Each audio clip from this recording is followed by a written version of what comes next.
Halo, Assalamualaikum warahmatullahi wabarakatuh. Perkenalkan, saya Diana Wangsari, mahasiswi dari program Kampus Merdeka Universitas Negeri Padang.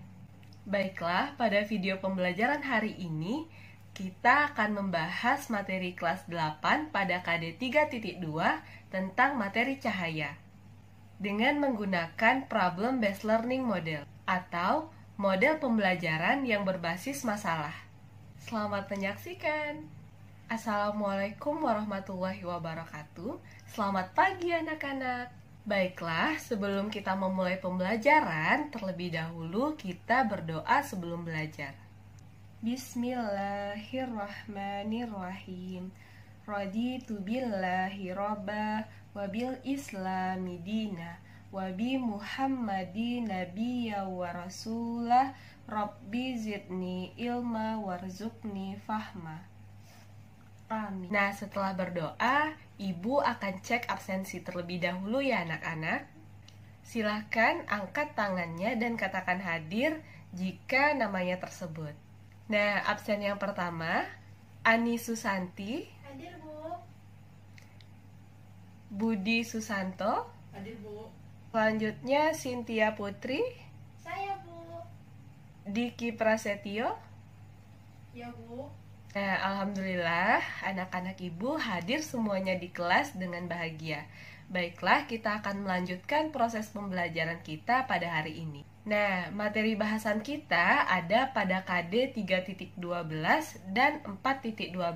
Pada KD 3.12 yaitu menganalisis sifat-sifat cahaya, pembentukan bayangan pada bidang datar dan lengkung, serta penerapannya untuk menjelaskan proses penglihatan pada manusia, pada serangga, dan prinsip kerja alat optik. Sedangkan pada KD 4.12, kita akan membuat laporan hasil penyelidikan tentang pembentukan cahaya pada cermin, lensa, dan alat optik. Nah, tetapi pada pertemuan satu ini kita cukup membahas materi mengenai sifat-sifat cahaya. Nah, yang pertama, silahkan anak-anak Ibu lihat fenomena apa saja yang terjadi pada gambar di samping.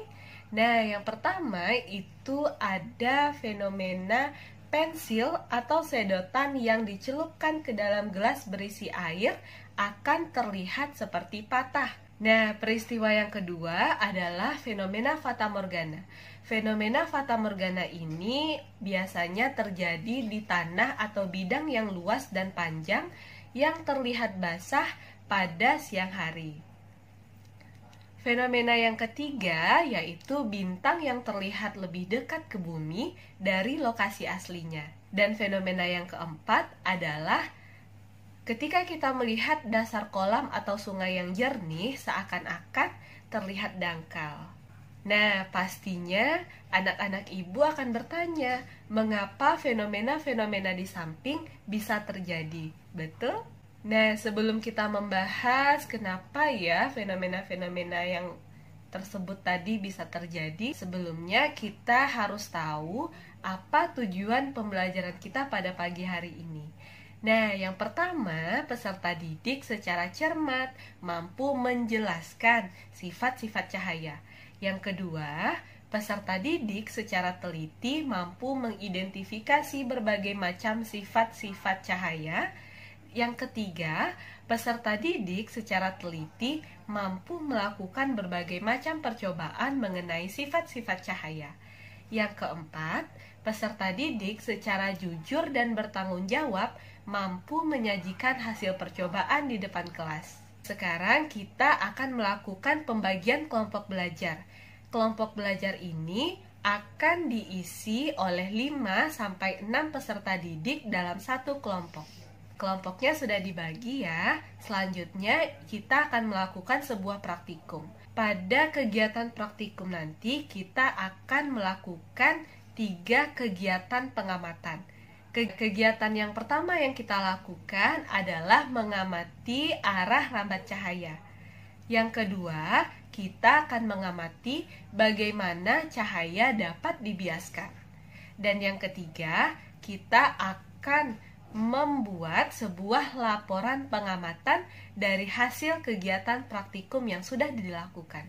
Nantinya setelah membuat sebuah laporan, maka anak-anak ibu silahkan bertanya materi apa saja yang belum dipahami. Pertanyaan ini boleh ditanyakan ke ibu, juga boleh kepada teman-temannya. Anak-anak ibu silakan ajukan pertanyaannya. Bagi siapa yang aktif bertanya, akan mendapatkan nilai plus dari ibu. Setelah kegiatan diskusi selesai dan sebelum pembelajaran berakhir, ibu akan menjelaskan materinya terlebih dahulu mengenai sifat-sifat cahaya. Anak ibu, ternyata sifat cahaya itu ada 5. Apa saja? Yang pertama adalah dapat dipantulkan. Bagaimana cahaya dapat dikatakan bisa dipantulkan? Contohnya itu ketika anak ibu berdiri di depan cermin, maka kita akan melihat bayangan kita sendiri yang persis sama seperti yang ada di cermin. Sifat cahaya yang kedua, apa ya? Sifat cahaya yang kedua itu adalah dapat merambat lurus. Kenapa bisa dikatakan cahaya itu bisa merambat lurus? Contohnya itu seperti gambar yang sudah ibu sajikan. Gambar ini ada karton A, karton B, dan karton C. Ternyata di belakang karton C itu diletakkan sebuah lilin yang sudah dinyalakan. Pada setiap karton tadi diberi lubangan yang tingginya dan besarnya itu sama di setiap karton.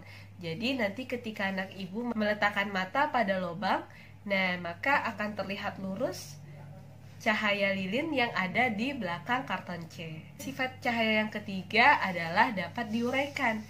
Apa contoh dari cahaya dapat diuraikan? Kita bisa melihatnya pada peristiwa pelangi. Anak-anak ibu pasti pernah bertanya kenapa pelangi bisa memiliki banyak yang warna. Apa saja itu? Mejiku hibiniu, merah, jingga, kuning, hijau, biru, nila, dan ungu. Pada dasarnya, warna itu adalah putih.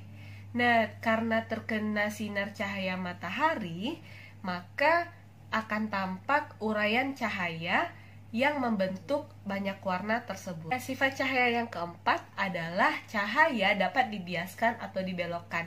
Ini sudah kita bahas ya pada kegiatan praktikum sebelumnya. Kenapa pensil atau pena yang kita letakkan di dalam wadah yang berisi air, lalu kita lihat dari atas, maka pensil atau pena tersebut terlihat patah? Ini adalah karena sifat cahaya yang dapat dibiaskan. Karena terkena sinar cahaya, maka pensil atau pena seolah-olah terlihat patah. Padahal pada kenyataannya pensilnya tidak patah ya. Sifat cahaya yang terakhir yaitu cahaya dapat menembus benda bening. Apa ya contohnya bahwa cahaya dapat menembus benda bening? Contohnya ada pada kaca mobil misalkan.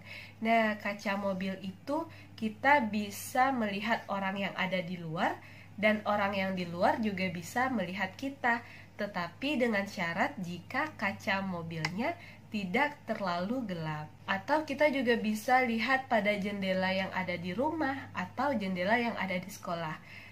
Kita bisa melihat orang yang ada di luar rumah, dan orang yang ada di luar rumah bisa melihat kita. Karena jendela merupakan benda bening. Sebagai informasi tambahan, ibu akan menjelaskan beberapa poin penting.